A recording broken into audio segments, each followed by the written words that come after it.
Olá e bem-vindos! Hoje a gente vai mergulhar de cabeça num tema que, para muita gente, é quase um mistério: os dons espirituais. Pois é. Sabe, existe muito essa sensação, dentro de uma comunidade de fé, de que a gente é só um espectador, né? Que o ministério de verdade, a ação, é algo, sei lá, reservado para os pastores, para os líderes. Exatamente. E o material que a gente tem aqui, ele basicamente desafia essa ideia de frente.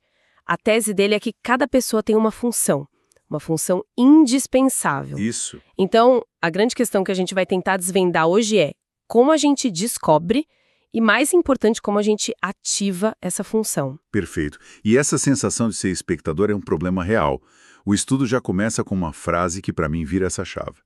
Ele chama de verdade central. Qual é? É a seguinte: os dons espirituais são capacitações de Deus para seus filhos a fim de cumprirem o propósito, o ministério missionário da igreja na Terra. Ok. Capacitações para cumprir um propósito. Exato. Note as palavras.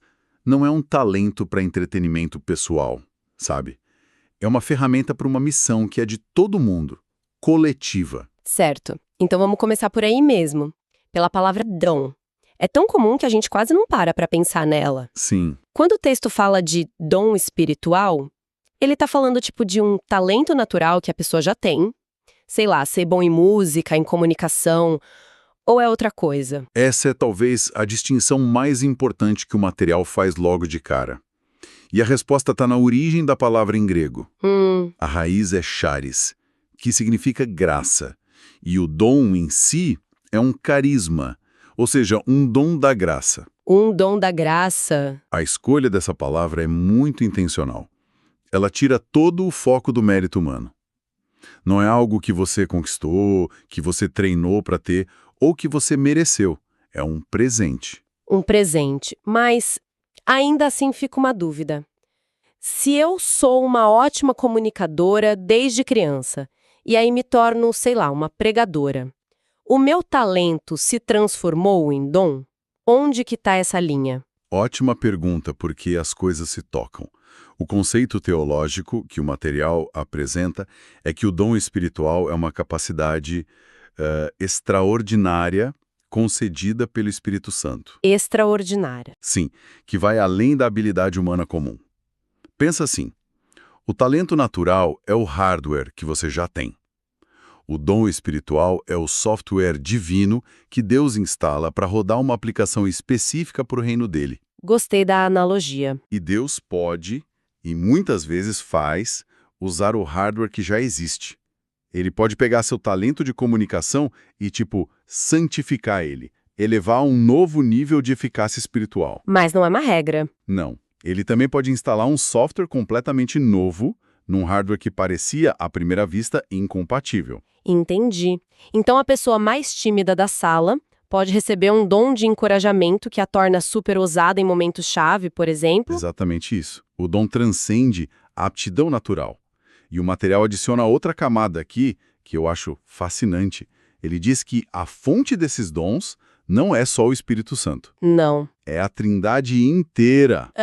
Aqui que a teologia pode ficar meio abstrata para muita gente. Como que isso funciona na prática? Isso muda como a gente enxerga o nosso serviço? Muda tudo e, em vez de ser abstrato, na verdade, é o que garante que o plano é completo, sabe? O estudo organiza isso com base em 3 passagens bíblicas. Ok. Romanos 12 mostra o Pai como aquele que concede os dons, as capacitações. Efésios 4 mostra o Filho Jesus como aquele que distribui os ministérios, ou seja, as funções onde os dons vão ser usados. E a terceira? E 1 Coríntios 12 mostra o Espírito Santo como aquele que manifesta as operações, o poder em ação. Então a ideia não é eu me preocupar se meu chamado vem do Pai, do Filho ou do Espírito, é entender que é uma ação divina completa, coordenada. Perfeito.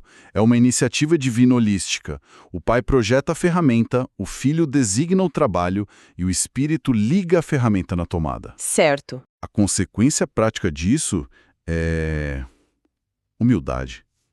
Se a obra é trinitária, a glória nunca pode ser minha. Um dom genuíno sempre aponta para Cristo e glorifica o Pai. Se o foco acaba em mim, na minha performance, já é um sinal de desvio. Faz todo sentido. Se são presentes com um propósito, qual é esse propósito maior? Por que Deus decide distribuir essas capacidades de forma tão ampla? Para responder isso, o material nos leva para uma profecia incrível de Joel, lá no Antigo Testamento. É como se fosse a certidão de nascimento dessa ideia. A de que Deus derramaria o Espírito sobre toda a carne? Exatamente. Uma promessa que explode em realidade lá em Pentecostes. E o que choca na profecia de Joel é a inclusividade radical dela. Ele diz que filhos e filhas profetizarão, jovens terão visões e velhos sonharão sonhos. Sem asteriscos, sem notas de rodapé. Nenhuma. Sem limite de gênero, idade ou status social. E o estudo detalha isso de um jeito muito bonito, mostrando como cada grupo é capacitado de uma forma específica para sua fase de vida. Sim, e não é só poético, é funcional. Para filhos e filhas, ele fala de profetizar, que no contexto é tipo ser um porta-voz de Deus, gerar vida com a palavra. Certo, e para os jovens? Para os jovens, que já têm o vigor, Deus adiciona a visão espiritual. É a capacidade de enxergar o que Deus está fazendo por trás das cortinas. Não é só energia, é energia com direção. A parte sobre os mais velhos sonharem sonhos me chamou muito a atenção. Pode soar meio passivo, né? Como se a função deles fosse só esperar. Excelente ponto.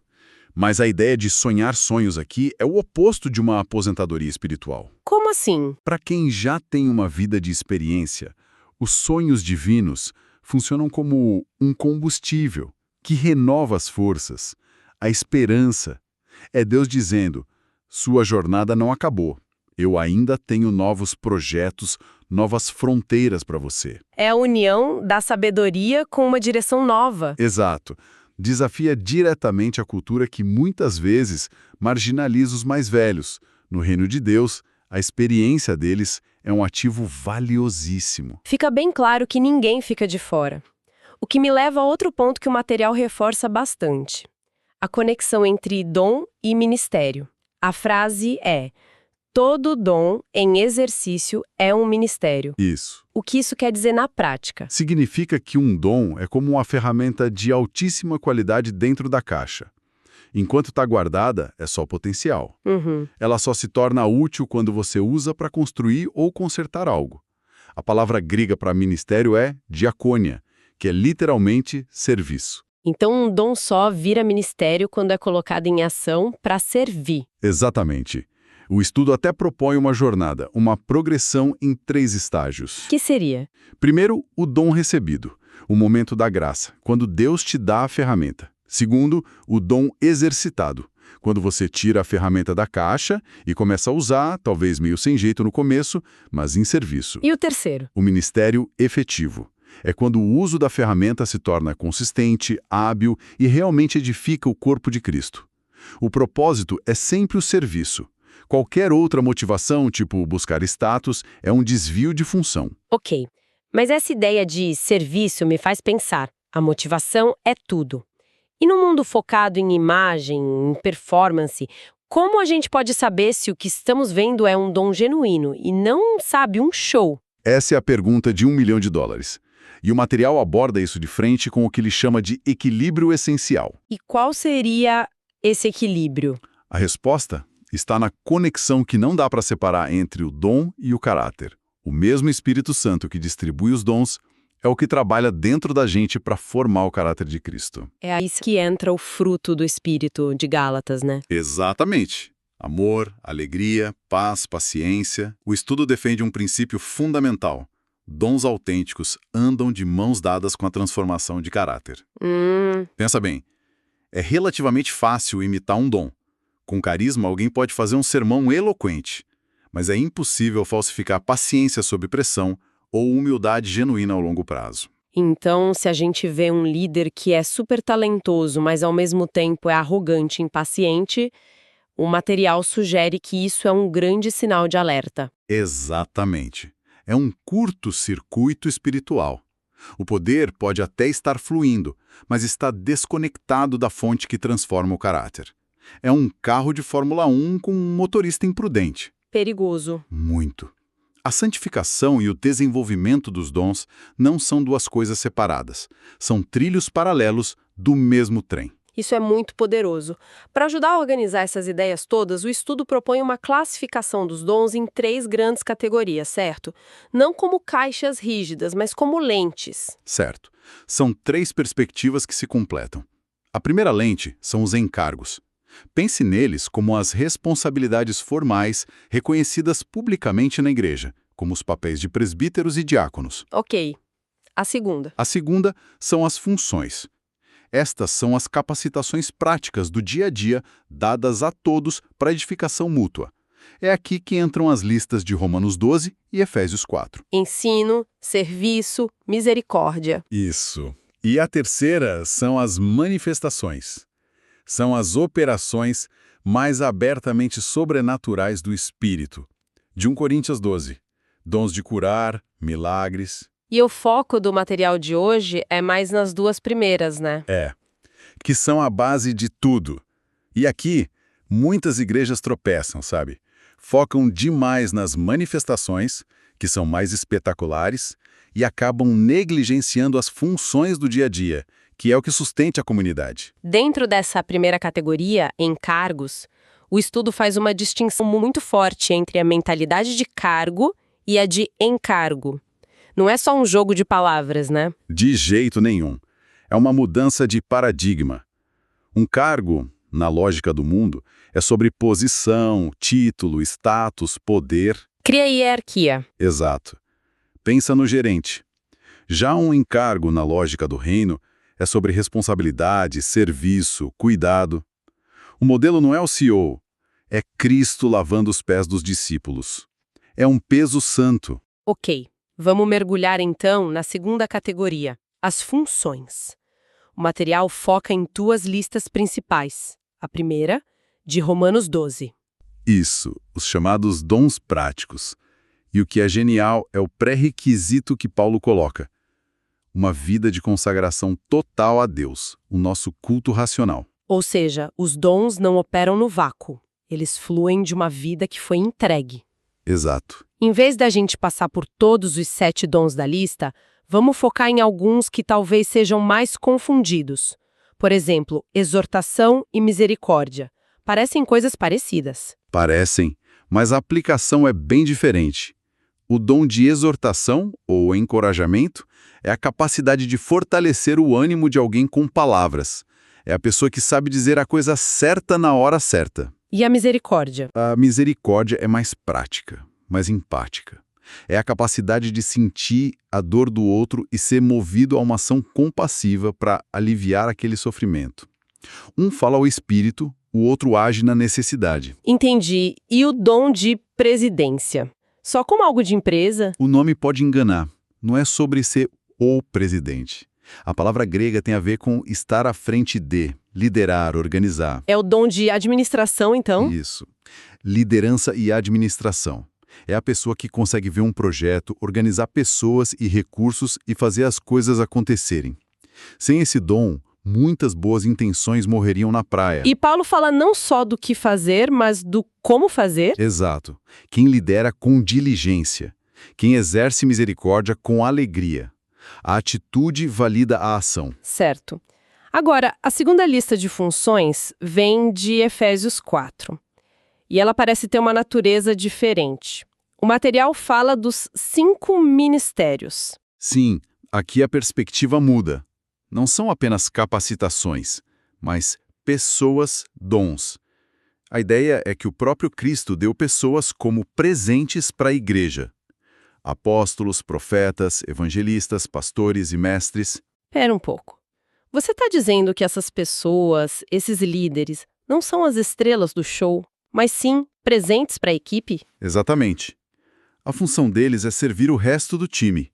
Isso vira de cabeça para baixo a forma como muitas igrejas operam, com o foco todo numa figura central. E qual o propósito deles, segundo o texto? É explícito. O aperfeiçoamento dos santos para o desempenho do seu serviço. Uau! A função desses 5 ministérios não é fazer todo o trabalho sozinhos, mas equipar, treinar, capacitar todo o povo de Deus para que cada um possa exercer seu próprio ministério. Eles são os treinadores, não os únicos jogadores em campo. É uma mudança de mentalidade gigantesca.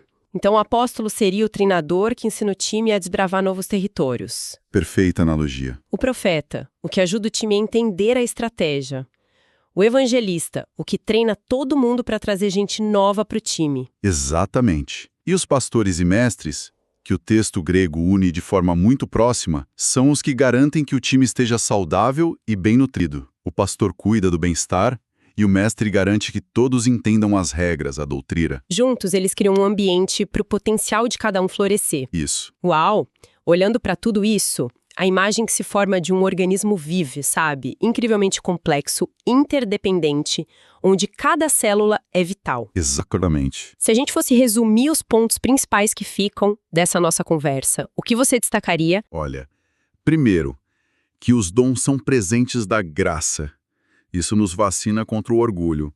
Não é sobre a gente. Certo. Segundo, o propósito é sempre o serviço.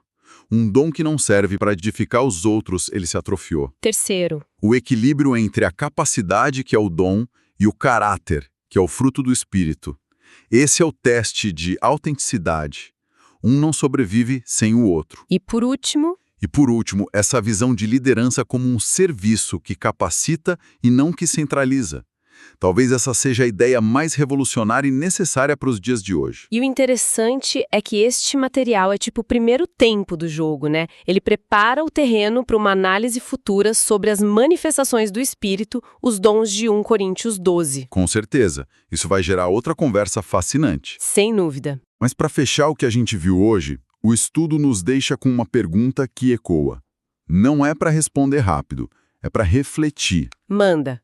Se tudo isso é verdade, se os dons são ferramentas diversas distribuídas a todos para o serviço, como uma comunidade pode, na prática, cultivar ativamente essa diversidade em todos os seus membros, em vez de depender só de algumas figuras no palco? Boa pergunta.